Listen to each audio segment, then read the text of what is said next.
my workout is my mood changer. That's my famous quote. I love that one. Okay, you should be doing at least 3 to 5 days of workout. Maybe it's, if you don't have enough time, make it vigorous, 20 minutes, 3 times a week. And if you're doing like a slow pace, intense, at least 60 minutes, 20 to 60 minutes. Okay. You could do intermittent too, where you can go 10 minutes here, 10 minutes here, 10 minutes here. All that adds up to your 20 to 60 minutes. Okay, next slide, please. Exercise is therapy, right? It's cheaper than going to a counselor. If you're having any mood swings, depression, just exercise.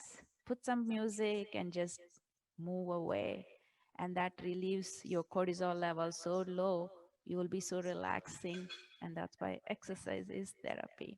At least 3 to 5 times per week with some strength training, which I was talking to you earlier about, minimum 2 times per week, and stretching 3 to 7 times days per week. So one thing I want to correct from the Nikki slides where she was presenting early.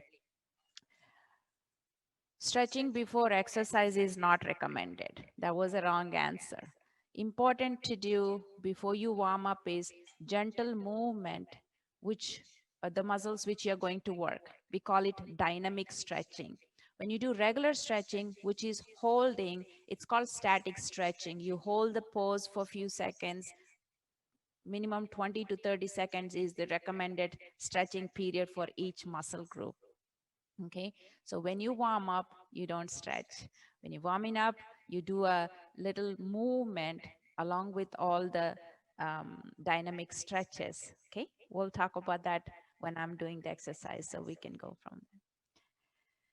So intensity, it should be moderate to vigorous. You should have strength training. You should have a stretching program incorporated where you need to do almost every day, right? 3 to 7 days. Stretch and hold the point of tension and pain.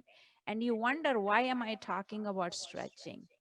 When you just only do workout and workout and workout, your muscles are going to get tighter. And imagine a body. Your bones are all lined up and your muscles are holding the bones.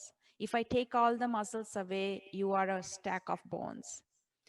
So these muscles, when they're tight, where do they put pressure? Wherever there is the space, which is your joint.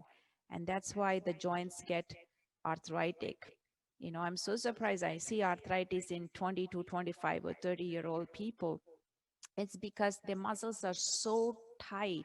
So stretching should be part of our daily life. We don't need to be at a level of stretch where my leg is touching my head or, you know, I'm splitting fully, but at least I should have minimum. So you could Google what is the minimum level of stretching. So if you're bending over, you should be able to touch your palms without bending your knees. That's minimum. When you're sitting and reaching, you should be able to reach to your toes without bending your knees. So there are some minimum things. If you do that, you're good. Okay. Next slide. Okay, you already talked about it, right? Thinking about exercise or going to gym is going to only burn 0 calories. Set your schedule, making sure that it's specific, right? You don't go for, appointments. See, you're here at 10 o'clock or early because it's scheduled on your calendar, right? So schedule it, make it a priority. And, it's basically like you eating your food, you're drinking your water, you're getting up for your school, or you're doing your project. That's how you schedule it, because exercise becomes the last thing in every plate.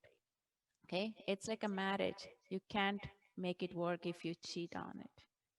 Next slide, please.